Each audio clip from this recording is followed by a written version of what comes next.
أشهد أن محمد رسول الله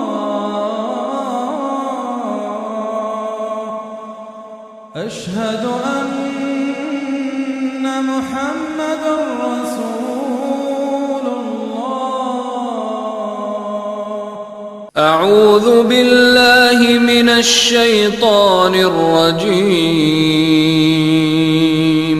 وَلَقَدْ يَسَّرْنَا الْقُرْآنَ لِلذِّكْرِ فَهَلْ مِن مُّدَّكِرٍ اعوذ باللہ من الشیطان الرجیم بسم اللہ الرحمن الرحیم۔ پچھلے لیکچر یعنی لیکچر نمبر 4 میں ہم نے معرب، مبنی، عامل، معمول، اعراب کی تقسیم، معرب کی اعرابی حالتیں اور اسم متمکن یعنی معرب اسم کی 14 قسمیں پڑھی تھی، جس میں ان 14 قسموں کی ڈیفینیشن ہم نے سمجھی۔ اس کے بعد پھر ان کی کچھ ایگزامپلس ہم نے کی، اور پھر ان کا اعراب کیا ہوتا ہے حالت رفعی، حالت نصبی اور حالت جری میں، جس کی میں نے ایک ٹیبل آپ کو کروائی تھی جو کہ آپ کو یاد کرنی ہے۔ لیکن ایک تقسیم ایسی تھی، یعنی ایک ایسی بھی کیٹیگری تھی جو کہ میں نے کہا کہ انشاءاللہ نیکسٹ لیکچر میں اس کو ڈیفائن کیا جائے گا، اور وہ لفظ تھا غیر منصرف، یعنی 5ویں نمبر کیٹیگری آپ کو اسکرین پہ بھی نظر آ رہی ہوگی۔ غیر منصرف کو نہیں پڑھایا گیا تھا، اس کی وجہ یہ ہے کہ غیر منصرف کو پہچاننا تھوڑا مشکل ہوتا ہے، اور اس کو پہچاننے کے لیے کچھ ڈیٹیل میں اسٹڈی کرنی ہوتی ہے۔ کچھ اور بھی ایسے کیٹیگریز تھے، جیسے سب سے پہلے مفرد منصرف صحیح، مفرد منصرف جاری مجری، تو اس میں جو دوسرا لفظ آ رہا ہے منصرف، میں نے مفرد کا آپ کو بتایا کہ مفرد یعنی واحد، صحیح یعنی اس کے آخر میں حرف صحیح ہو، تو منصرف کیا تھا؟ تو منصرف وہ یعنی غیر منصرف نہ ہو۔ اب منصرف کو پہچاننے کے لیے آپ کو غیر منصرف کا پتہ ہو، یعنی ہمیں کوئی ایک چیز پتہ ہوگی تو ہم دوسرے خود ہی سمجھ جائیں گے کہ اگر کوئی لفظ غیر منصرف نہیں ہے تو وہ منصرف ہے، اگر وہ منصرف نہیں ہے تو وہ غیر منصرف ہے۔ تو غیر منصرف پہچاننے کا ایک طریقہ ہوتا ہے، جب آپ وہ پہچان لو گے، اگر وہ غیر منصرف کوئی کلمہ نہیں ہے، کوئی لفظ نہیں ہے، تو آپ اس کو کہو گے کہ یہ منصرف ہے۔ اب وہ کیسے پہچانا جاتا ہے؟ 9 اسباب ہوتے ہیں، 9 یعنی جیسے گنتی کا میں بتا رہا ہوں کہ 8 10 8 9، ٹھیک ہے، 7 8 9 اسباب ہوتے ہیں، یعنی سبب ہوتے ہیں، یعنی ایسے ریزنز ہوتے ہیں جن کی وجہ سے کوئی لفظ غیر منصرف ہوتا ہے۔ یعنی اگر آپ سے پوچھا جائے کہ مجھے کیسے پتہ چلے کہ غیر منصرف کون سا ہے، اور اگر کوئی لفظ مجھے دیا جائے تو میں کیسے پہچانوں کہ یہ غیر منصرف ہے کہ منصرف ہے؟ جیسے اس کی میں آپ کو مثال دوں کہ زید جو ہے وہ منصرف ہے، مفرد منصرف صحیح کی کیٹیگری میں آتا ہے، یہ منصرف ہے۔ لیکن احمد جو نام ہے وہ غیر منصرف ہے۔ اب سوال یہ کہ کیسے پتہ چلا کہ یہ غیر منصرف ہے؟ تو 9 سبب ہوتے ہیں، ان 9 سبب میں سے اگر کوئی کسی بھی لفظ میں 2 سبب ہمیں مل گئے تو وہ لفظ غیر منصرف ہے، ورنہ وہ لفظ منصرف ہے۔ اب آپ سے کوئی پوچھے کہ اگر ان 9 سبب میں سے کوئی ایک سبب اگر اس لفظ میں ملتا ہے تو وہ کیا ہوگا؟ ہم کہیں گے کہ وہ منصرف ہے۔ کیونکہ کم از کم کتنے سبب اس میں ملنے چاہیے؟ 2 سبب ملنے چاہیے۔ اب وہ 9 سبب کون سے ہیں وہ میں آپ کو ابھی پڑھاؤں گا، لیکن جب بھی آپ کو غیر منصرف کی پہچان کرنی ہوتی ہے تو آپ کو وہ 9 سبب چیک کرنے ہوتے ہیں کہ کیا یہ 9 سبب میں سے 2 سبب، کوئی بھی 2 اسباب اس میں فٹ ہو رہے ہیں۔ اگر فٹ ہو رہے ہیں تو آپ کہو گے جی ہاں یہ غیر منصرف ہے، ورنہ کہو گے کہ یہ منصرف ہے۔ کلیئر ہو گیا؟ اب تیسرا سوال یہ ہوتا ہے کہ اگر 3 4 یا 5 اسباب کسی لفظ میں اکٹھے ہوں تو وہ کیا ہوگا؟ منصرف یا غیر منصرف؟ تو دیکھیں قاعدہ یہ ہے، رول کو سمجھیں، اصول کو سمجھیں کہ اگر کسی بھی کلمے میں کم از کم 2 سبب مل گئے تو وہ غیر منصرف ہے۔ اب 2 سے زیادہ ہو اس سے ہمارا کوئی سروکار نہیں، 2 مل گئے، 2 فٹ ہو گئے، اس سے آگے جانے کی ضرورت ہے ہی نہیں ہمیں۔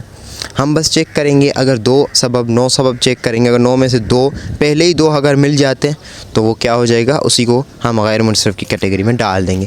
آگے پھر اس میں 5 لگے 10 لگے، خیر 10 تو نہیں ہے لیکن 5 لگے 6 لگے 7 لگے، اس سے ہمارا کوئی غرض نہیں ہے، ہمیں صرف دیکھنا ہے کہ 2 اسباب اس پہ فٹ ہو رہے ہیں کہ نہیں ہو رہے۔ اب کسی نے یہ کہا کہ میں نے تو ایک ایسا بھی غیر منصرف دیکھا ہے جو کہ ایک سبب لگ رہا ہے اس پہ لیکن پھر بھی وہ غیر منصرف ہے، تو اس کے مطابق تو میری بتائی ہوئی ڈیفینیشن، میرا بتایا ہوا اصول تو غلط ہوا۔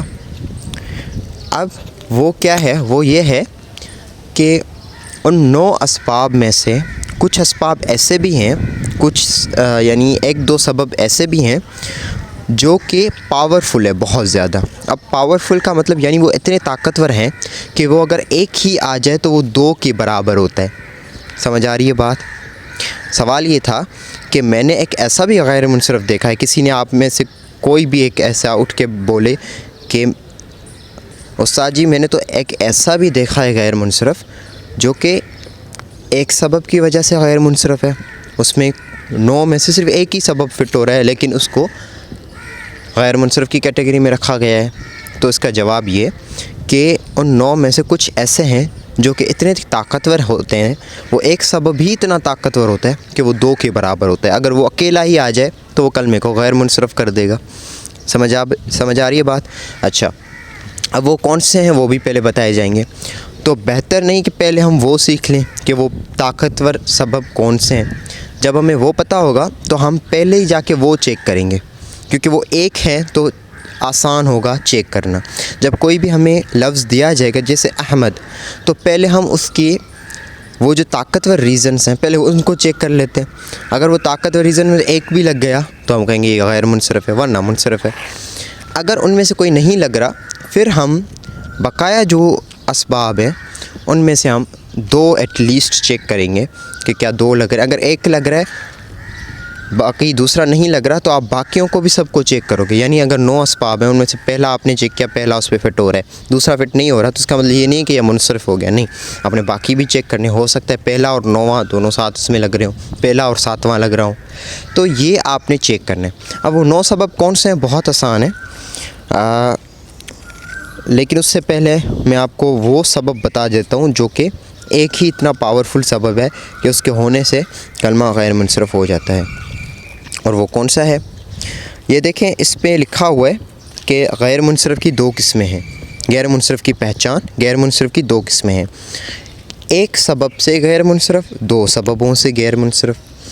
ایک سبب سے غیر منصرف یعنی وہ غیر منصرف ہے جو کہ وہ ایک پاورفل طاقتور سبب ہونے کی وجہ سے وہ غیر منصرف ہو گیا۔ اب ہمیں یہ دیکھنا ہے کہ وہ طاقتور ریزن کون سا ہے، تو وہ طاقتور ریزنز 2 ہیں، یعنی میں نے آپ کو یہ کہا نا کہ ایک ایسا بھی سبب ہوتا ہے جو اکیلا ہی آ جائے تو وہ اس کلمے کو غیر منصرف کر دیتا ہے، تو وہ جو اکیلا ریزن ہے وہ کیا ہو سکتا ہے؟ وہ 2 میں سے کوئی ایک ہو سکتا ہے، یا تو وہ اسم جمع منتہی الجموع کے وزن پر ہو، جمع منتہی الجموع۔ اب جمع منتہی الجموع ہم نے پیچھے پڑھی تھی، جمع منتہی الجموع جب ہم نے پڑھی تھی تو وہاں پہ میں نے آپ کو بتایا تھا کہ آپ نے ایک لفظ یاد کرنا ہے مساجد، مساجد کے وزن پر جو بھی جمع آئیں گی وہ ساری جمع منتہی الجموع ہیں۔ اب جمع منتہی الجموع کے وزن پر یعنی مساجد کے وزن پر جو بھی لفظ آئیں گے، جو بھی اسم آئیں گے تو اس کو ہم غیر منصرف میں ڈال دیں گے، دوسرا ریزن چیک کرنے کی ضرورت ہے ہی نہیں، کیونکہ یہ بہت زیادہ طاقتور سبب ہے، یہ اکیلا ہونے سے کلمے کو غیر منصرف بنا دیتا ہے۔ دوسرا ریزن کیا ہے؟ دوسرا یہ کہ ہر وہ اسم جس کے آخر میں الف تانیث مقصورہ یا ممدودہ ہو۔ تانیث کی علامات کتنی ہیں؟ آپ کہو گے 3، کون سی؟ نمبر 1 تا متحرکہ جیسے فاطمہ، اس کے بعد الف مقصورہ زائدہ جیسے حبلہ، اور اس کے بعد پھر الف ممدودہ زائدہ جیسے حمراء، ٹھیک ہے۔ اب یہ جو 3 علامات ہیں ان میں سے 2 علامتیں ایسی ہیں جن کے ہونے سے کلمہ غیر منصرف ہو جاتا ہے، ہمیں دوسرا سبب دیکھنے کی ضرورت ہی نہیں ہے۔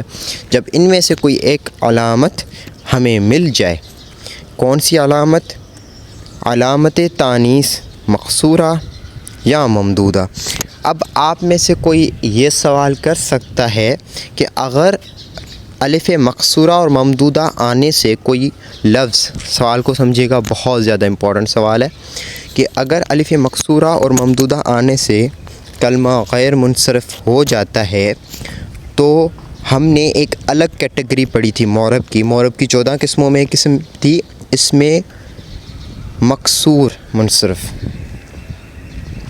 تو اس میں آپ نے یہ پڑھا تھا کہ العصا، ٹھیک ہے، جیسے میں نے بتایا تھا کہ وہ الف مقصورہ اس میں ہوتا ہے. تو آپ مجھ سے یہ پوچھ سکتے ہو کہ الف مقصورہ تو اس میں تھا، تو وہ سارے الفاظ غیر منصرف کیوں نہیں ہیں؟ وہ سارے الفاظ غیر منصرف کیوں نہیں ہیں جبکہ العصا ہم نے اس کیٹیگری میں پڑھا تھا، اس میں مقصور منصرف والی کیٹیگری میں.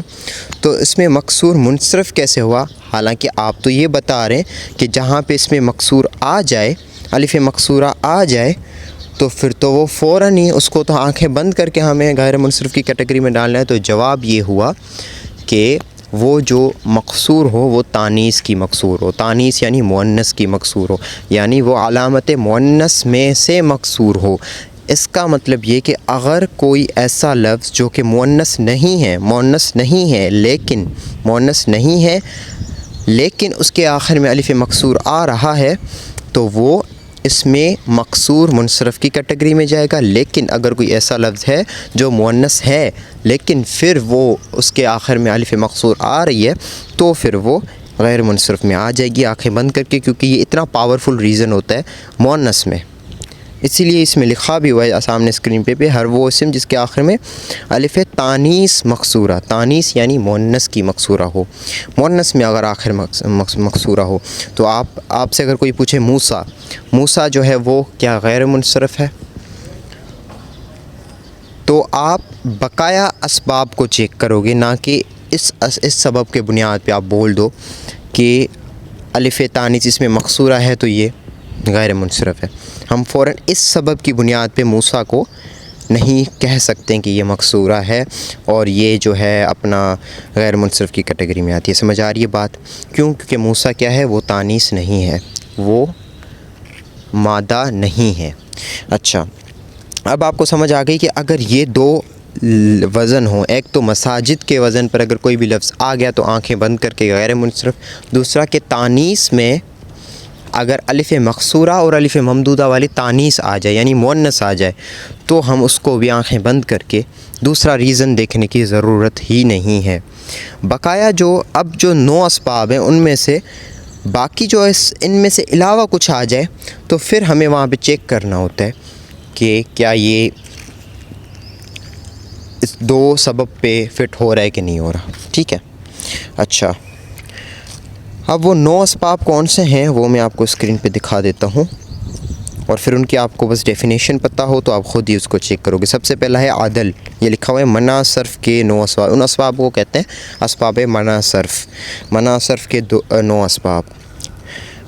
ان میں سے نمبر 1 ہے عدل. عدل اب سب کی وصف یہاں پہ لکھی ہوئی ہے لیکن میں آپ کو ایکسپلین کر دوں. عدل ہوتا ہے کسی بھی کلمے کا کسی قاعدے کے بغیر تبدیل ہو جانا.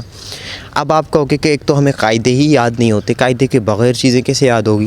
تو عدل یاد کرنا مطلب اس کا کوئی وہ نہیں ہوتا، قاعدہ وغیرہ نہیں ہوتا، عدل یاد کرنے ہوتے ہیں. جیسے اس میں ایک مثال دی ہوئی ہے کہ عمر جو لفظ ہے، وہ عمر جو نام ہے وہ حقیقتاً عامر تھا لیکن پھر اس کو عمر کر دیا گیا. اب آپ سے کوئی پوچھے گا کہ عامر عمر میں کیسے تبدیل ہوا، اس کا کوئی قاعدہ بتائے، تو اس طرح سے ہم فاعل کو فعل میں تبدیل کر دیں، ہم اس طرح سے صالح کو صلح میں تبدیل کر دیں، جیسے عامر کو عمر میں کر دیا. تو ایسا کچھ بھی نہیں ہوگا کیونکہ یہ جو ہے یہ قاعدے کے بغیر ہوا ہے. یہ قاعدے کے بغیر عربوں نے کر دیا، اب کر دیا تو اب اس کو ہم ایک تو قاعدہ بھی نہیں بنا سکتے، دوسرا اس کو ہم نگلیکٹ بھی نہیں کر سکتے، اگنور بھی نہیں کرتے، کیونکہ آپ عمر دیکھیں کتنا نام عام ہو گیا. تو اس حساب سے جو بھی ایسے الفاظ ہیں جو کہ کسی قاعدے کے بغیر آ رہے ہیں تو ان کو عدل کہتے ہیں. اب عدل آپ کو اب ہمیں کیسے پتہ چلے گا یہ کلمے میں عدل کیا ہوا ہے کہ نہیں کیا ہوا، یعنی کلمہ معدول ہے کہ نہیں ہے، کلمہ قاعدے کے بغیر بنا ہے کہ قاعدے کے ساتھ بنا ہے، ہمیں تو پتہ نہیں ہے نا. تو وہ چیزیں ہمیں یاد کرنی ہوں گی. تو اس کی ایک ہی مثال، کیونکہ ابھی ہم بگنر لیولس پہ ہیں تو بگنر لیول پہ اتنی زیادہ پیچیدہ چیزیں نہیں آتی. آپ ایک دو مثال یاد کر لیں. ایک مثال عامر عمر، یہ یاد کر لیں کہ عامر تھا حقیقتاً لیکن اس میں سے عمر بن گیا تو عمر عدل ہے. اس کے بعد پھر وصف. وصف کہتے ہیں کسی کی صفت، کوئی بھی صفت ہو جائے. اب صفت یعنی جیسے احمر، احمر یعنی لال، رنگ بھی کیا ہے کسی کی صفت ہی ہوتی ہے نا. تو صفت وصف یعنی ایڈجیکٹیو جس کو آپ کہتے ہو کہ اگر وہ آ جائے. تو اب یہاں سے دیکھیں یہ وہ سبب ہیں جو کہ ایک سبب آنے سے ہم فوراً نہیں بولیں گے کہ یہ جو ہے غیر منصرف ہے. اگر کوئی عدل ہے، عدل کے ساتھ اگر وہ صفت بھی ہے تو وہ غیر منصرف ہے. ٹھیک ہے. اسی طرح سے تیسرا ہے تانیث. اب یہ جو تانیث ہے نا یہ جنرل تانیث ہے. تانیث یعنی مؤنث. تو یہ مؤنث جنرل مؤنث ہے، الف مقصورہ اور الف ممدودہ والا نہیں ہے. کیونکہ اگر وہ آئے گا تو وہ تو آنکھیں بند کر کے ہم نے بول دیا کہ وہ کیا ہو گیا، غیر منصرف ہو گیا. لیکن اگر تا متحرکہ والی تانیث ہو یا مؤنث سماعی ہو جس میں کوئی نشانی نہیں ہوتی، جس میں کوئی علامت ہی نہیں ہوتی، تو اس طرح کے جو مؤنث آ جاتے ہیں تو پھر ہمیں دوسرا ریزن بھی چیک کرنا پڑتا ہے. اب ایک ایسا لفظ جو کہ وصف بھی ہو اور تانیث بھی ہو یا عدل بھی ہو تانیث بھی ہو تو وہ غیر منصرف ہو جائے گا. سمجھ آ رہی ہے بات؟ یعنی دو چیزیں آپ نے ایٹ لیسٹ اس پہ فٹ ہونی چاہیے. معرفہ ہو، معرفہ کی 7 قسموں میں سے کوئی ایک قسم ہو. سمجھ آ رہی ہے بات؟ عجمہ کہتے ہیں، ایک ہوتے ہیں عرب اور دوسرے ہوتے ہیں عجم. کچھ نام عجم ہوتے ہیں. عجب یعنی کسی اور لفظ لینگویج سے لیے گئے ہوتے ہیں. جیسے ابراہیم نام جو ہے وہ عجمی نام ہے نہ کہ عربی. سمجھ آ رہی ہے بات؟ تو اس وجہ سے ابراہیم جو ہے وہ عجم میں آ جاتا ہے. اس کے بعد ابراہیم پہ اگر کوئی دوسری کیٹیگری بھی فٹ ہو رہی ہے تو ہم بول دیں گے جو ابراہیم ہے وہ غیر منصرف ہے.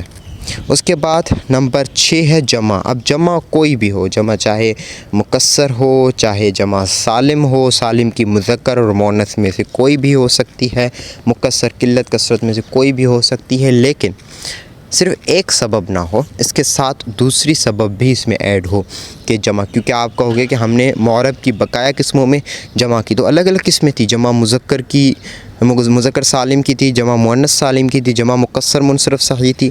تو ان میں سے کوئی بھی آ جائے لیکن ساتھ میں اگر بقایا 8 کیٹیگری میں سے کوئی اس پہ فٹ ہو رہی ہے تو ہم کہیں گے کہ یہ غیر منصرف ہے نہ کہ منصرف.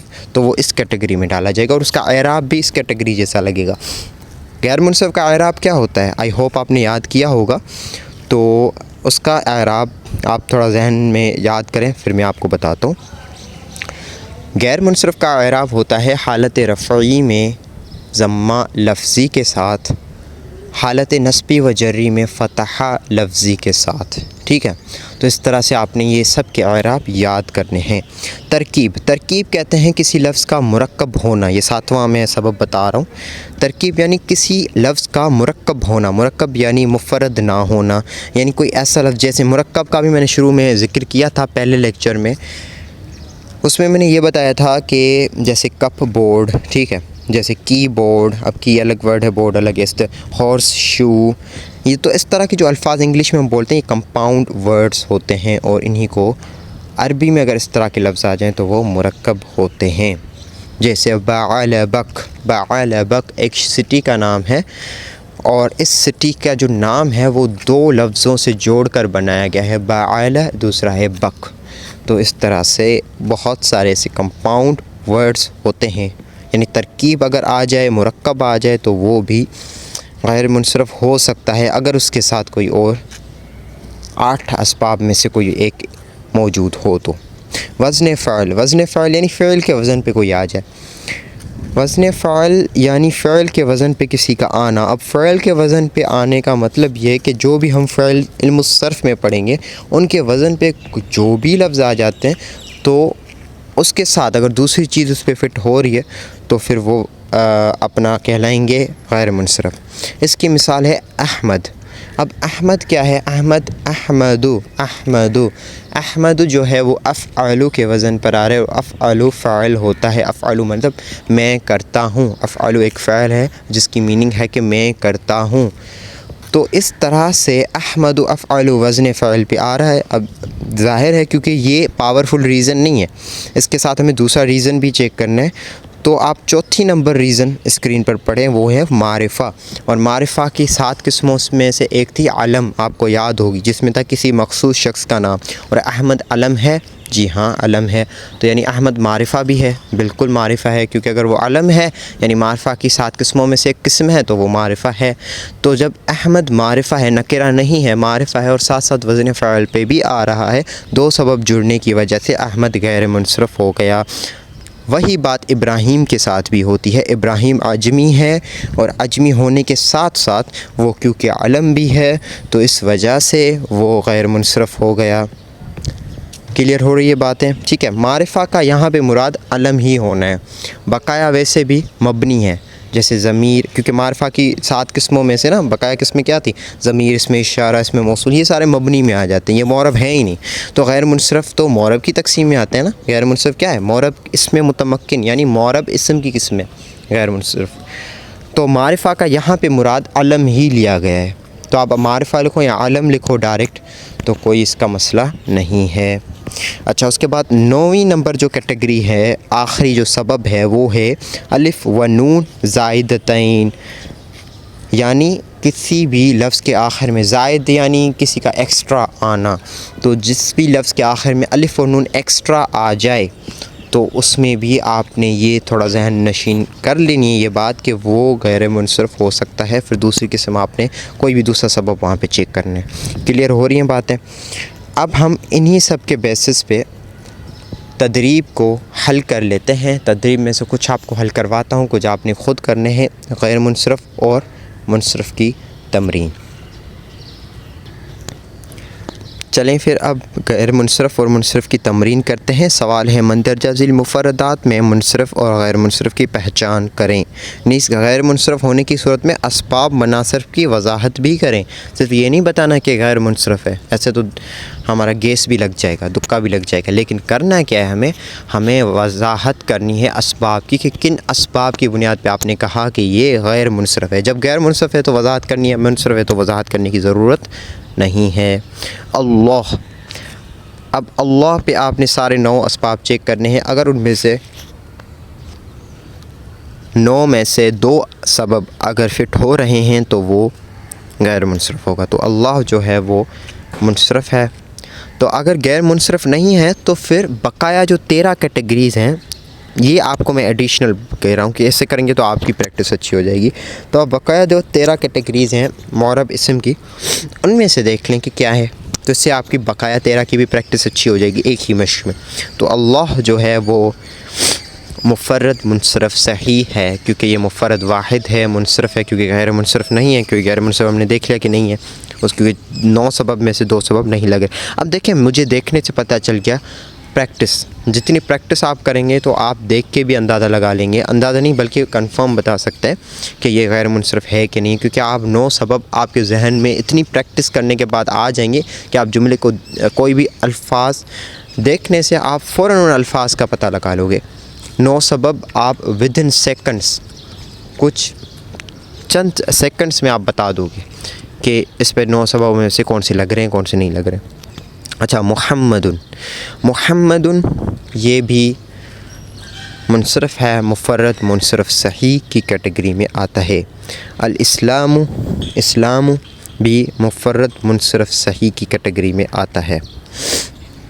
نوح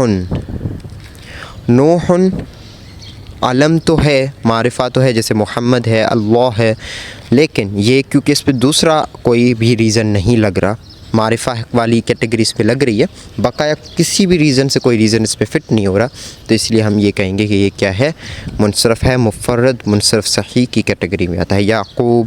یعقوب جو ہے وہ معرفہ بھی ہے، اس کے ساتھ ساتھ یعقوب لفظ عجم بھی ہے، لیکن اس چیز کی تھوڑی آپ نے کنفرمیشن کرنی ہے، کیونکہ عجم جو نام ہے وہ آپ نے یاد ہی کرنا ہے، کیونکہ اس کا بھی دیکھ کے ہم ایسے پتہ نہیں جائے، جیسے میں نے کہا ابراہیم عجم ہے، تو یہ چیز تھوڑی آپ بھی کنفرم کر لیجیے گا، میں بھی انشاءاللہ تعالیٰ کنفرم کر لوں گا کہ یعقوب جو ہے ہم اس کو ابھی کنسیڈر کرتے ہیں کہ یہ ایک عجمی نام ہے، تو اگر عجمی نام ہے تو اس کا پھر غیر منصرف ہونا صحیح ہو جائے گا، کیونکہ یہ اگر عجم ہے ساتھ ساتھ یہ معرفہ بھی ہے، یعنی علم بھی ہے، تو اس لیے 2 سبب لگ رہے ہیں۔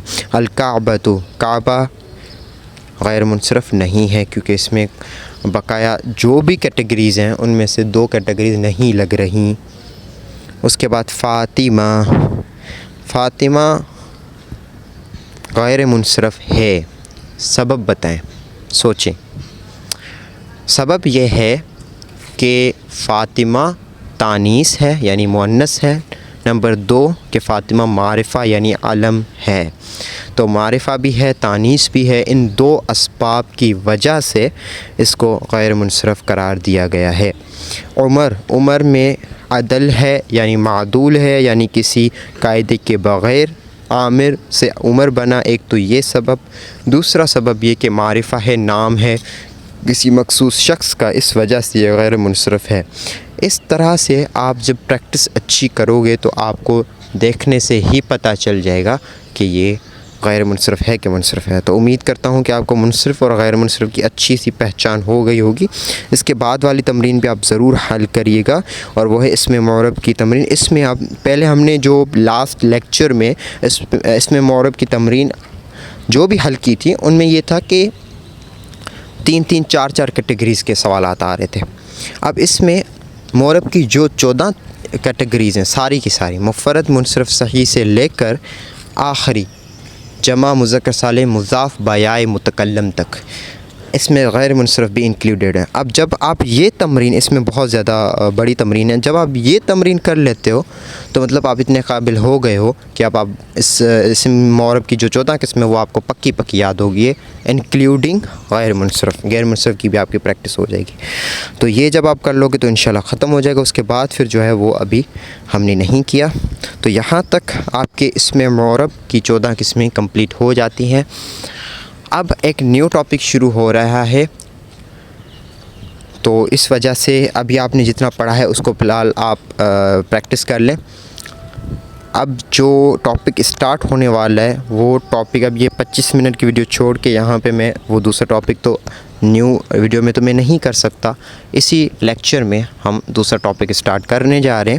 تو اسی لیے اگر آپ یہاں تک پاز کر کے آپ بھلے اپنی پریکٹس کر لیں، کیونکہ منصرف اور غیر منصرف بہت مشکل ٹاپک ہوتا ہے بگنرز کے لیے، تو اسی لیے اس پہ پریکٹس ضرور کریں، میری بھی یہی سجیشن ہے۔ اس کے بعد پھر آپ یہاں سے کنٹینیو کریں، 26 منٹ سے اسٹارٹ کریں ہم۔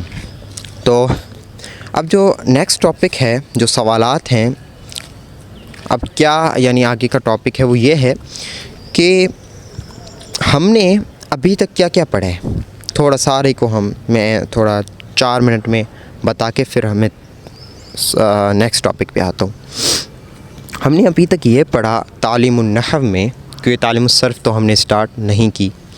تعلیم النحو میں ہم نے اسم کی تقسیم پڑھی، اسم کی پہلی تقسیم اور دوسری تقسیم ہم نے لیکچر نمبر 2 میں کی تھی۔ پہلی تقسیم تعداد کی بنیاد پہ، جس میں واحد، تثنیہ اور جمع ہم نے کیے تھے تدریب کے ساتھ۔ اس کے بعد پھر اسم کی دوسری تقسیم جنس کی بنیاد پر تھی، جس میں ہم نے مؤنث مذکر دونوں کیے تھے، مؤنث اور مذکر کیے تھے۔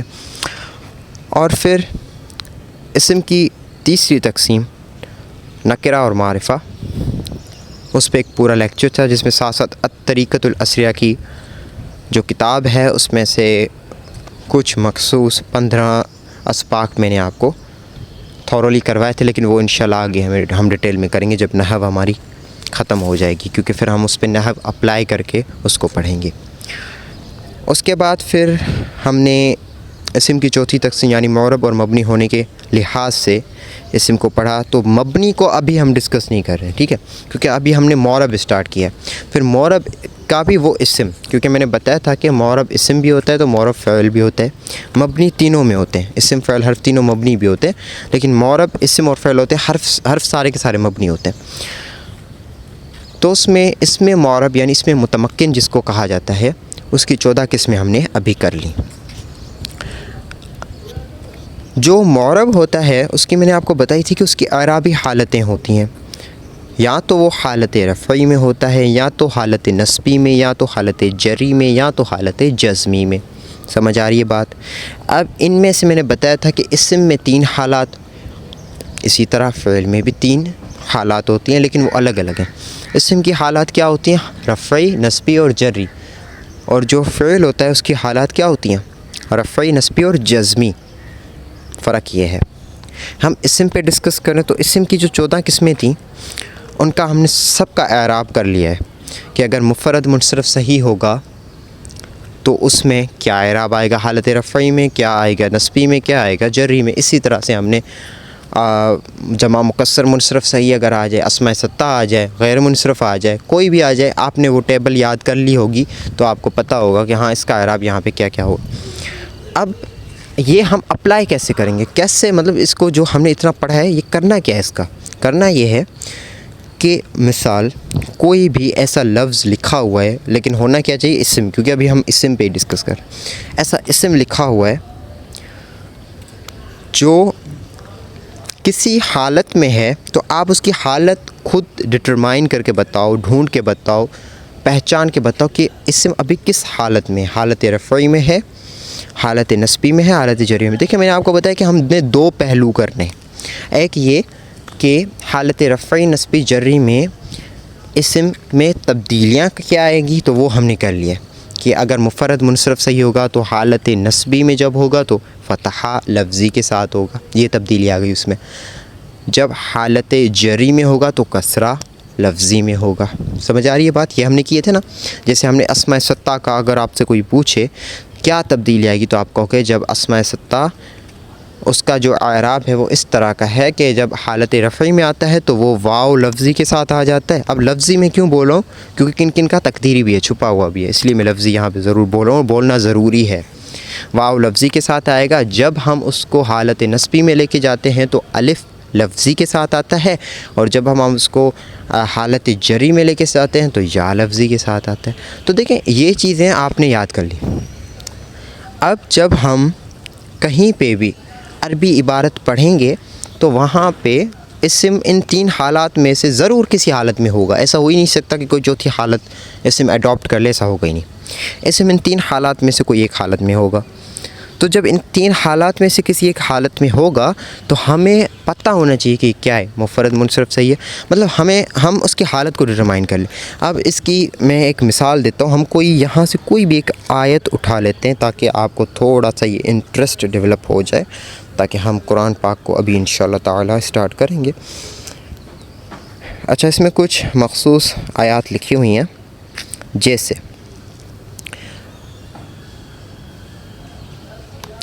اعوذ باللہ من الشیطان الرجیم، ان اول الناس بابراہیم. ویسے تو وقف کرنا چاہیے، لیکن میں ہمیشہ جو عربی کے طلباء ہوتے ہیں ان کو یہی کہتا ہوں کہ جب آپ عربی پڑھ رہے ہو تو چاہے قرآن پاک بھی پڑھ رہے ہو تو آخر کا جو لفظ ہوتا ہے اس پہ وقف فی الحال نہ کیا کریں، کیونکہ جب آپ نے وقف کیا تو آپ کا اعراب چھپ جائے گا، جس کی وجہ سے آپ نہیں بتا پاؤ گے کہ یہ کس حالت میں ہے. جب آپ نے حالت نہیں بتائی تو پھر آپ اس کا مطلب نہیں سمجھ سکو گے. اگر میں آپ کو یہ کہہ دیتا کہ ان اول الناس بابراہیم، اب میں کہتا کہ ابراہیم کون سی حالت میں، آپ نہیں بتا پاؤ گے. کیونکہ آپ نے اس کے آخر کی حالت دیکھی نہیں ہے. تو اس لیے جب میں کہوں کہ اعوذ باللہ من الشیطان الرجیم بسم اللہ الرحمن الرحیم قل یا ایہا الکافرون، اب جب میں نے کافرون بولا تو اب جب میں پوچھوں کہ کافرون کی یہاں پہ حالت کیا ہے، جب تک آپ کی نحو پکی نہیں ہوگی، بہت زیادہ جب آپ بگنرز ہوتے ہیں تو آپ نہیں پہچان سکے، آپ کہو گے اس کے آخر کی حالت تو بتائیں.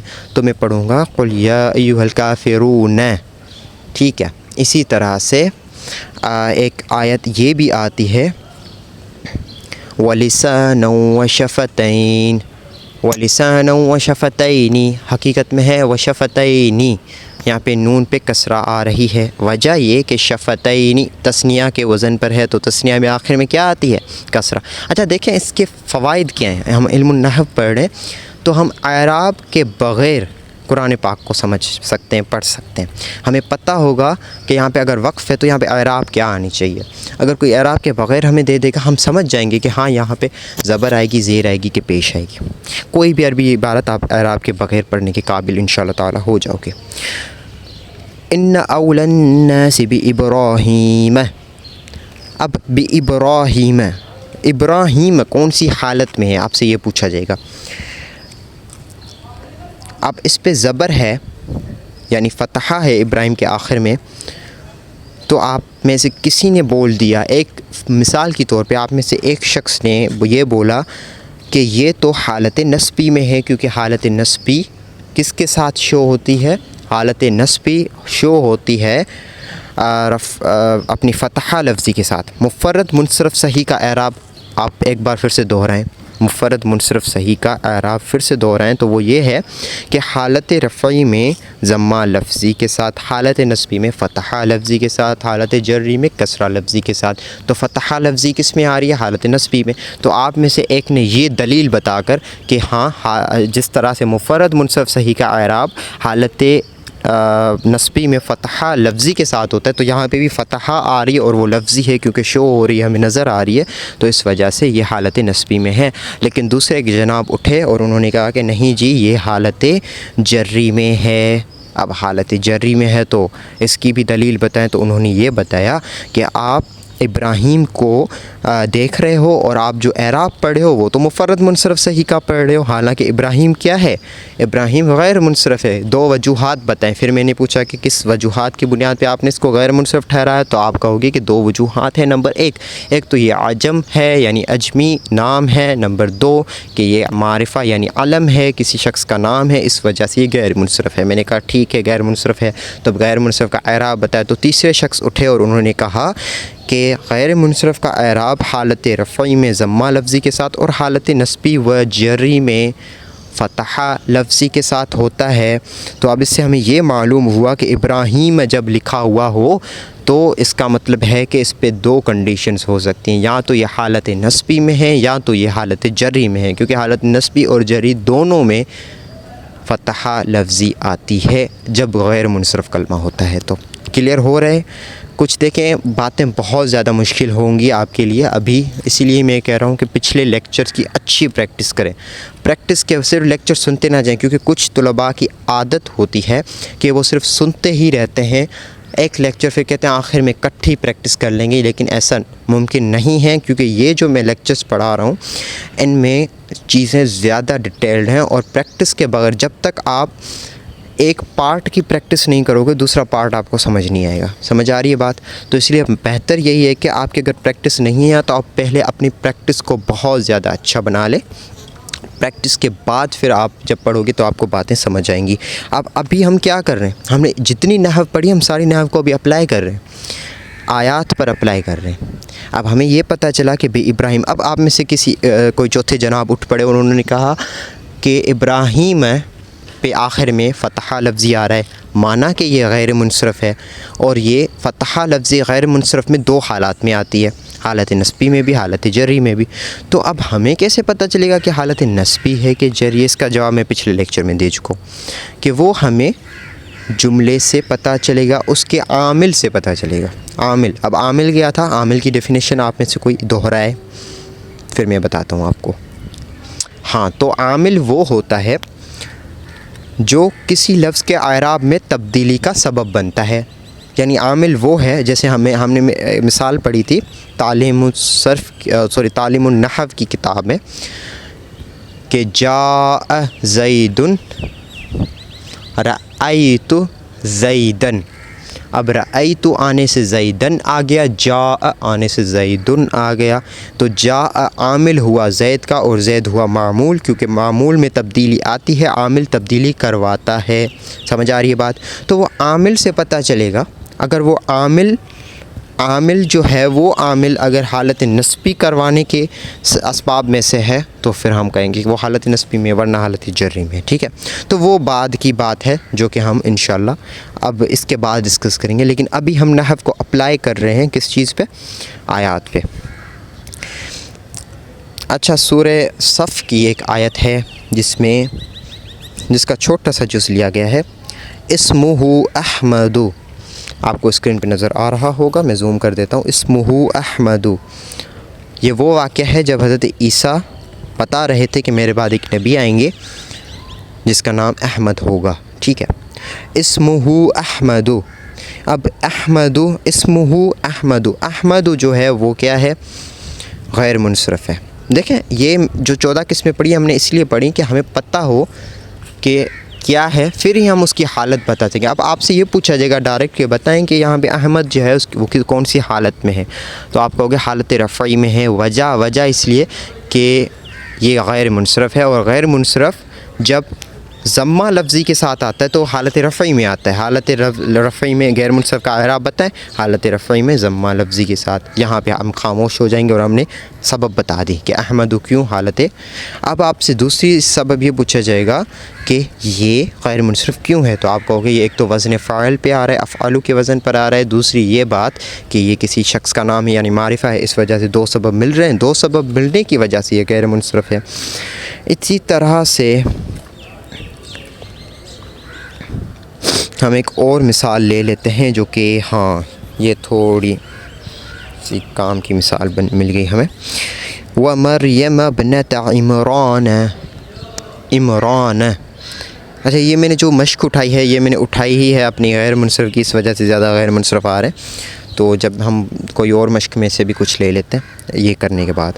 وَمَرْيَمَ ابْنَتَ عِمْرَانَ. عمران جو ہے وہ غیر منصرف ہے. وجوہات دو ہیں, دو سبب اس پہ مل رہے ہیں. نمبر ایک کہ یہ معرفہ ہے, شخص کا نام ہے. نمبر دو کہ نواں سبب لاسٹ والا کیا پڑھا تھا ہم نے, الف و نون زائدتین, اس کے آخر میں الف بھی آ رہا ہے اور نون بھی آ رہا ہے, اس وجہ سے یہ کیا ہے غیر منصرف. اب جب غیر منصرف ہے تو اس کا اعراب دیکھنے سے ہمیں اس کی حالت بھی بتانی ہے. عمران جب غیر منصرف پہ فتح آتی ہے تو وہ یا تو حالت نصبی میں ہوتا ہے, حالت جری میں.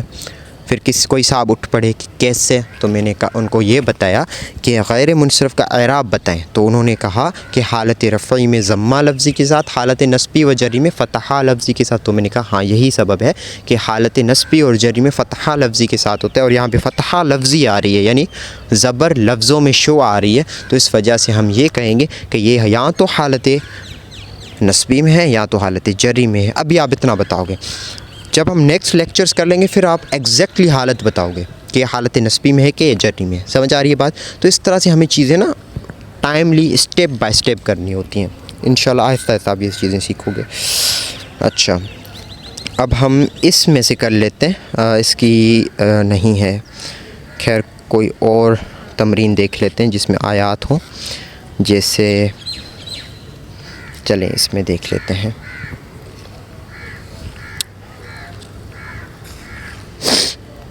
اچھا پہلی جو یہاں پہ پہلا جملہ دیا ہوا ہے وہ ہے اذهب انت واخوك بآیاتی.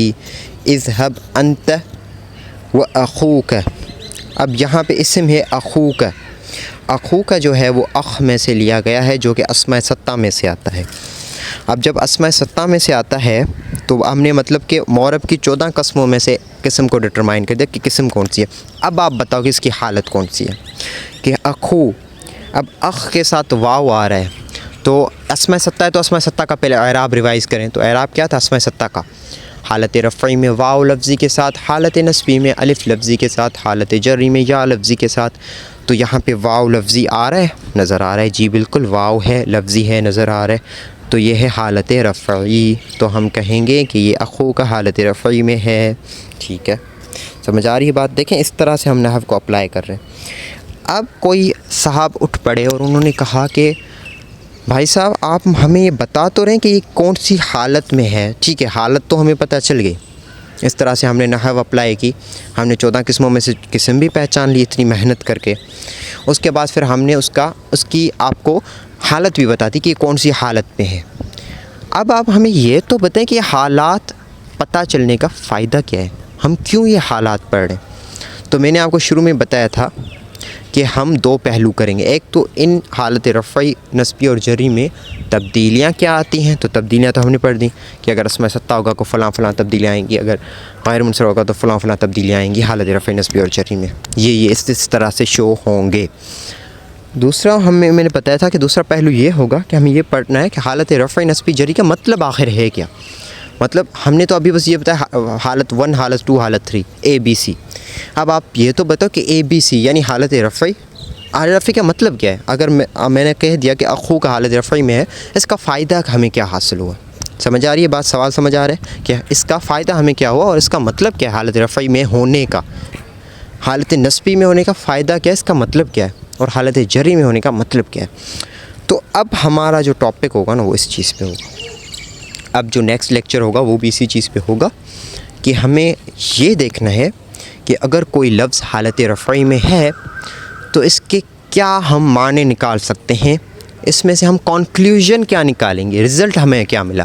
جیسے اخوک ہے، ہم نے پہچان تو لیا اتنی محنت کر کے، 2 لیکچرز پورے میں نے اس پہ بنائے کہ ہم لفظوں کو صرف پہچان سکیں گے ان کی حالت کیا ہے۔ جب حالت پہچان لی تو اب یہ بھی دیکھنا ہے کہ اس حالت میں ہونے کے کنکلیوژن آخر ہے کیا۔ کنکلیوژن یہ ہے کہ اگر کوئی لفظ حالت رفعی میں ہوگا تو وہ 8 معنی میں سے کوئی ایک معنی نکال سکتا ہے، یعنی وہ اس کا جو یوزیج ہے، اس کا جو کنکلیوژن ہے، 8 کنکلیوژن میں سے کوئی ایک کنکلیوژن ہوگا حالت رفعی میں۔ اب آپ کو کہ ابھی بھی ابھی تو نحو اسٹارٹ ہوئی ہے، نحو یہاں پہ ختم نہیں ہوئی، ابھی نحو کا ہم نے صرف بیسک کیا ہے، وہ بھی ابھی کر رہے ہیں کہ اب اگر کوئی لفظ حالت رفعی میں ہے تو اس کا مطلب ہے کہ اس کی 8 کنکلیوژن نکل سکتے ہیں۔ کتنے کنکلیوژن نکل سکتے ہیں، کتنے رزلٹس نکل سکتے ہیں، 8 رزلٹ۔ کہ اگر کوئی لفظ حالت رفعی میں ہے تو حالت رفعی کے، کیونکہ حالت رفعی جو لفظ ہے نا، رفعی لفظ ہے، اس کے 8 معنی نکل سکتے ہیں، تو یہ 8 معنوں میں سے کوئی ایک ہی ہو سکتا ہے، ٹھیک ہے۔ اگر حالت نسبی میں ہے تو اس کے 12 معنی ہو سکتے ہیں۔ کتنے؟ 12 معنی ہو سکتے ہیں، اور 12 معنی میں سے کوئی ایک۔ اب 8 12 اور پھر حالت جری میں کتنے ہونے چاہیے؟ تو بڑھنے چاہیے، لیکن نہیں، شکر ہے کہ یہ کم ہے۔ اور حالت جری کے جو ہیں وہ ہم اس لیکچر میں کر لیں گے کہ حالت جری اگر ہے تو اس کے معنی کیا کیا نکل سکتے ہیں، ٹھیک ہے، کیونکہ وہ بہت کم ہے، وہ ہے 2 صرف۔ اگر کوئی لفظ حالت جری میں ہے تو اس کے 2 کنکلیوژن نکل سکتے ہیں۔ کتنے کنکلیوژن نکل سکتے ہیں؟ 2۔ سمجھ آ رہی ہے بات کہ رزلٹس ہم کیا نکال سکتے ہیں؟ ہم نے پہچان تو لیا لفظ کو، یہ لفظ کون سی حالت میں ہے۔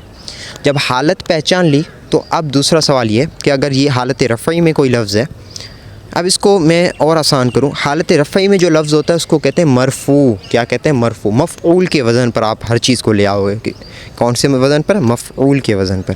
مرفوع رفعی، مرفوع نسبی، منصوب، اور اس طرح سے جری مجرور، ٹھیک ہے۔ حالت رفعی میں جو لفظ ہوتا ہے اس کو کہتے ہیں مرفوع، مرفوع آخر میں عین ہے، ٹھیک ہے۔ اور حالت نسبی میں جو لفظ ہوتا ہے اس کو ہم کہتے ہیں منصوب، اور حالت جری میں جو لفظ ہوتا ہے اس کو کہتے ہیں مجرور۔ اب میں حالت نسبی جری لفظی بار بار یہ لفظ استعمال نہیں کروں گا، اب آپ نے سمجھ لینا، اپنے ذہن میں بٹھا دیں، میں استعمال کروں گا مرفوع، منصوب، مجرور۔ منصوب کا جمع ہوا منصوبات، مرفوع کا جمع ہوا مرفوعات، اور اسی طرح سے مجرور کا جمع ہوا مجرورات۔ سمجھ آ رہی ہے بات؟ اچھا، اب میں نے یہ بتایا کہ اگر کوئی لفظ حالت رفعی میں، یعنی اگر کوئی لفظ مرفوع ہے تو وہ 8 میں سے کوئی ایک ہو سکتا ہے، مطلب اس کی 8 ہم معنی نکال سکتے ہیں۔ یعنی مرفوعات ٹوٹل کتنے ہیں اگر کوئی آپ سے پوچھے تو آپ کہو گے 8۔ مرفوعات کتنے ہوتے ہیں؟ 8 ہوتے ہیں۔ اسی طرح سے منصوبات، اگر کوئی لفظ ہے، کوئی لفظ منصوب ہے تو اس کا مطلب یہ کہ اس کی ہم 12 میں سے کوئی ایک معنی نکال سکتے ہیں، یعنی کہ منصوبات کتنے ہیں؟ کل 12۔ اسی طرح اگر کوئی لفظ حالت جری میں یعنی مجرور ہے تو وہ 2 کنکلیوژن میں سے کوئی ایک کنکلیوژن ہوگا، اور مجرورات کل کتنے ہیں؟ 2۔ اب ہمیں یہاں تک یہ بات سمجھ آ گئی کہ مرفوع ہونے کی صورت میں 8 کنکلیوژن نکلتے ہیں، منصوب ہونے کے 12۔ اب کون سے نکلتے ہیں؟ اب مسئلہ یہ ہے، تو 8 اور 12 کو بعد میں دیکھیں، ٹوٹل ہوئے 20، وہ 20 بعد میں۔ ابھی ہم 2 پہ فی الحال فوکس کرتے ہیں کہ مجرور، تو یعنی آپ کو مجرورات کی نحو ساری میں پڑھا لیتا ہوں ابھی، کہ اگر کوئی لفظ حالت جری میں ہے تو اس کے کیا کنکلیوژن نکل سکتے ہیں، پھر آپ سے کوئی حالت جری والا کبھی مس نہیں ہوگا۔ یعنی انشاءاللہ تعالیٰ اس لیکچر کے بعد، اور یہ 10 منٹ میں انشاءاللہ میں کنکلیوڈ کر دوں گا اسی لیکچر میں، کیونکہ وہ صرف 2 ہیں۔ اب ہم تعلیم النحو کی کتاب کھولتے ہیں، اس میں ہم مجرورات کو ڈسکس کرتے ہیں کہ مجرورات کتنے ہوتے ہیں۔ یعنی اگر کوئی لفظ حالت جری میں ہے تو اس کے 2 کنکلیوژن کیا نکل سکتے ہیں۔ اس میں سے ایک ایگزامپل بھی حالت جری کی لے لیتے ہیں، جیسے تاکہ تھوڑا انٹرسٹنگ لگ جائے. انہم من الصالحین. صالحین صالحین. اب پہلے تو اس کو پہچانی یہ ہے کیا. صالحین جو ہے وہ جمع مذکر سالم ہے, اور جمع مذکر سالم کا اب اعراب بتائیں تو اعراب کیا ہوتا ہے. حالت رفعی میں واو لفظی کے ساتھ, اور حالت نصبی و جری میں یا لفظی کے ساتھ. تو یہ آ رہا ہے یا لفظی کے ساتھ, کیونکہ ایک تو ہوتا ہے صالحون صالحین, تو صالحون واو لفظی ہے اور صالحین یا لفظی ہے.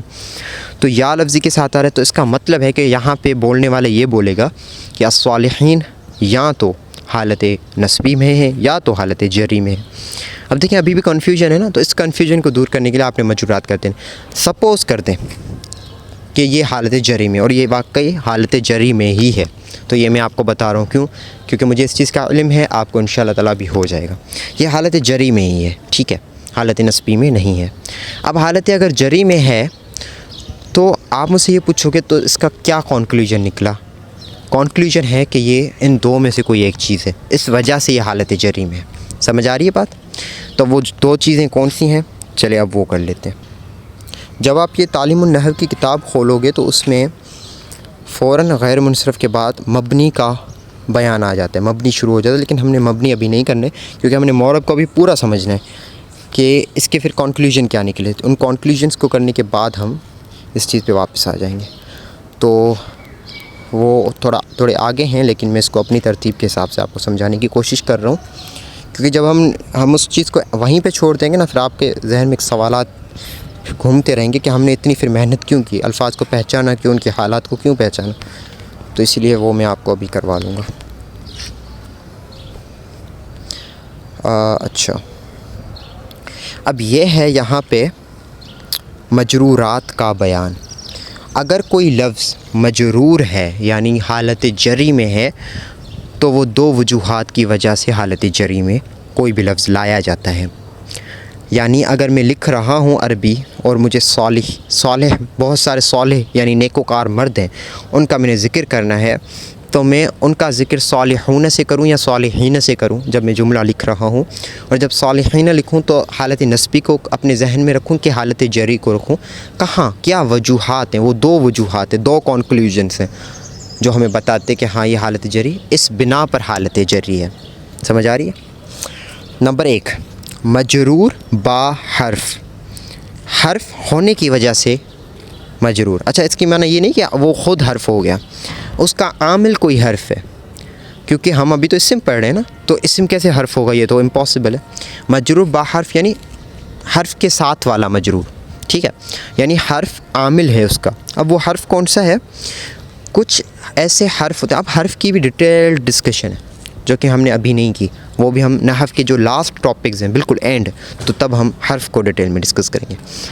حرف کے بہت ساری قسمیں ہوتی ہیں, ان میں سے حرف کی ایک کیٹیگری ہوتی ہے حرف کی, ہم نے پڑھے تھے اسم فعل اور حرف, وہ والا حرف جس کی خود کوئی معنی نہیں ہوتی اور جس میں کوئی 3 زمان میں سے کوئی زمان نہیں ہوتا. یہ پہلے لیکچر میں نے آپ کو چیزیں بتائی تھی.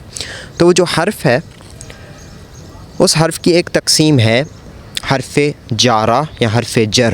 حرف جر کہتے ہیں اس کو, اور یہ جر لفظ مجرور کو ڈیفائن کرتا ہے کہ ایک ایسا حرف جس کے آنے سے اس کے بعد والا جو اسم ہے وہ حالت جری میں چلا جائے.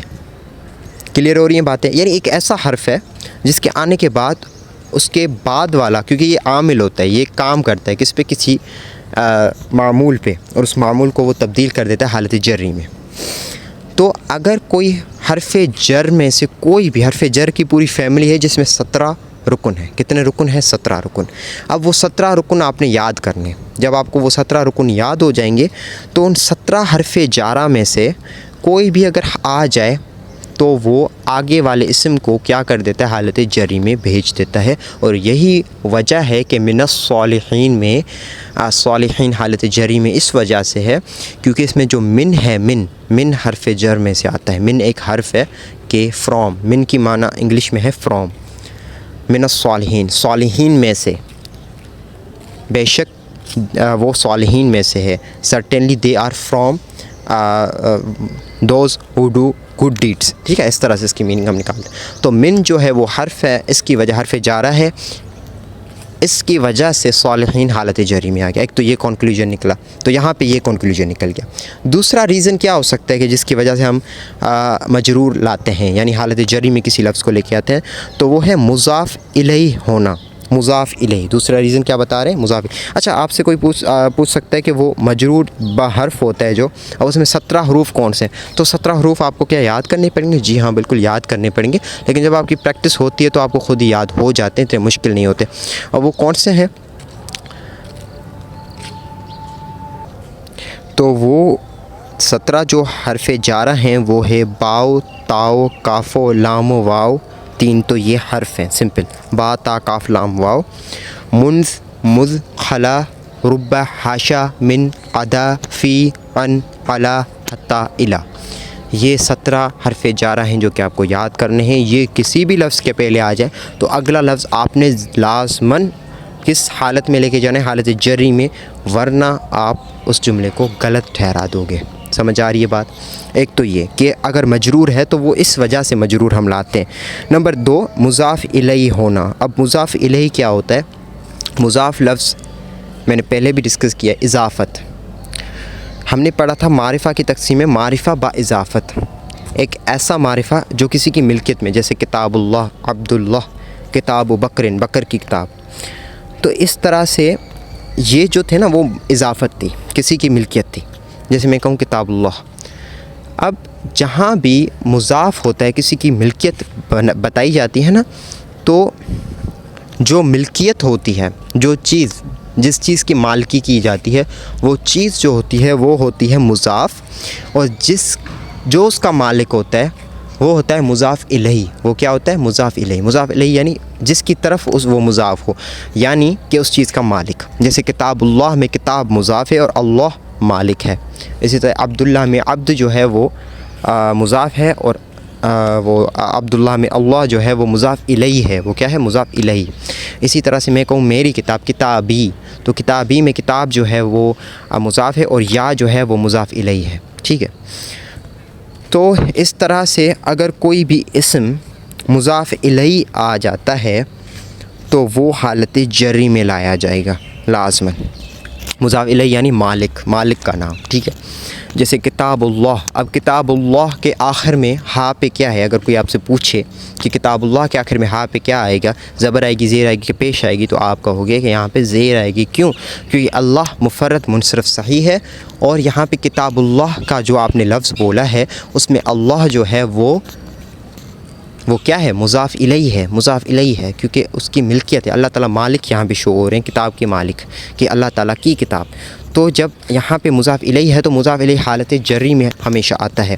تو مفرد منصرف صحیح جو ہوتا ہے, یعنی معرب کی پہلی جو قسم ہے جس میں اللہ اس قسم سے تعلق رکھتے ہیں نا, تو یہاں پہ مفرد منصرف سے حالت جری میں کس طرح سے شو ہوتا ہے؟ وہ شو ہوتا ہے کسرہ لفظی کے ساتھ. تو یہاں سے ہمیں پتہ چلا کہ کتاب اللہ میں, اب یعنی 2 صورتیں ایسی ہیں جن میں آپ کو ہمیشہ حالت جری میں لفظ کو پڑھنا پڑے گا, لازمی ہے, اس میں کوئی ایکسیپشن نہیں ہے. اگر وہ لفظ نمبر 1 کہ حالت وہ کیا ہو؟ حرف جر کے ساتھ ہو. اب اس کے لیے آپ کو حرف جر 17 یاد کرنے پڑیں گے. ٹھیک ہے, یہ آپ لکھ لیں. ایک بار میں پھر سے دوہرا دیتا ہوں. با, تا, کاف, لام, واو, منذ, مز, خلا, رب, حاشا, من, عدا, فی, ان, علا, حتی, الا. جیسے میں کہوں فی البیت, تو میں کہوں گا فی البیتی, تا پہ کیا آئے گی؟ زیر آئے گی. اب آپ قرآن پاک اٹھائیں. قرآن پاک میں آپ بہت ساری آیات ہیں, پڑھیں. ان میں ان 17 حروف میں سے جو بھی حرف آئے گا نا, اس کے بعد والا لفظ ہمیشہ حالت جری میں ہوگا. نمبر 1. نمبر 2 کہ مضاف الیہ, جہاں پہ بھی مضاف الیہ ہوگا وہ حالت جری میں ہوگا. ہم قرآن پاک کا تھوڑا اس کی وجہ سے تمرین بھی ہے, تمرین ہم انشاءاللہ آگے بھی کر لیں گے. آپ ابھی خود بھی کر سکتے ہو, تدریب النحو کی کتاب میں آپ فہرست میں دیکھ لیجئے گا کہ مجرورات کی جو تمرین ہے وہ کون سے نمبر پر ہے. آپ کو یعنی ابھی اتنا سمجھ آ گیا کہ اگر کوئی لفظ مجرور ہے تو اس کا آپ کو کانسیپٹ کلیئر ہو گیا کہ وہ کیوں مجرور ہوتا ہے. یا تو وہ حرف جر کے ساتھ اس وجہ سے, یا تو وہ کسی چیز کا مالک وہاں پہ شو کیا ہوا ہے اس وجہ سے, یعنی مضاف الیہ شو کیا ہوا ہے. اب ہم قرآن پاک کا ایک نسخہ کھولتے ہیں اور اس میں کچھ چند آیات میں سے میں آپ کو بتاتا ہوں کہ حالت رفعی میں کون سے ہیں اور کیوں ہیں, کیا وجوہات ہیں. تو ہم نے کھول لیا ہے قرآن پاک کا سورہ بقرہ کا ایک چوتھے کے بعد 5واں رکوع، ٹھیک ہے۔ اعوذ باللہ من الشیطان الرجیم، یہاں سے میں تلاوت کرتا ہوں، یہاں پہ جیسے بھی کوئی بھی مجرور آئے گا تو میں آپ کو بتا دوں گا۔ کچھ مجرور ایسے ہیں جو کہ ابھی آپ کو ڈٹرمائن کرنے میں شاید مشکل ہو، تو میں جو آسان ہیں ان پہ آپ کو فوکس کرواتا ہوں۔ جیسے یہ جو آخری آیت ہے چوتھے رکوع کی، والذین کفروا وکذبوا بآیاتنا، دیکھیں بے آیاتی لکھا ہوا ہے۔ آیات ویسے کیا ہے؟ ایک جمع ہے۔ آیات کیا ہے؟ جمع مکسر منصرف صحیح۔ اب معرب میں سے کون سی کیٹیگری میں آئے؟ جمع مکسر منصرف صحیح۔ اب میں آپ سے پوچھوں اس کا اعراب کیا ہے؟ آپ کہو گے اس کا اعراب ہے حالت رفعی میں ضمہ لفظی کے ساتھ، حالت نصبی میں فتحہ لفظی کے ساتھ، اور حالت جری میں کسرہ لفظی کے ساتھ۔ تو یہاں پہ یہ کون سی حالت میں؟ یہ حالت جری میں ہے۔ کیسے پتہ چلا؟ کیونکہ اس کے آخر میں کیا آ رہا ہے؟ زیر آ رہا ہے۔ آپ نے حالت تو ڈٹرمائن کر دی، اب میں کہوں گا کہ کس وجہ کے بنیاد پر، اس کا کنکلوژن آپ نے کیا نکالا، کس وجہ کے بنیاد پہ یہ حالت جری میں آ رہا ہے؟ تو وجہ یہ کہ یہ جو آ رہا ہے وہ حرف جر کے ساتھ آ رہا ہے، اور میں نے بتایا تھا حرف جر تھا کیا ہے؟ با تا کاف لام، با آ رہا ہے اس میں، بے آیاتی آ رہا ہے، تو اس وجہ سے یہ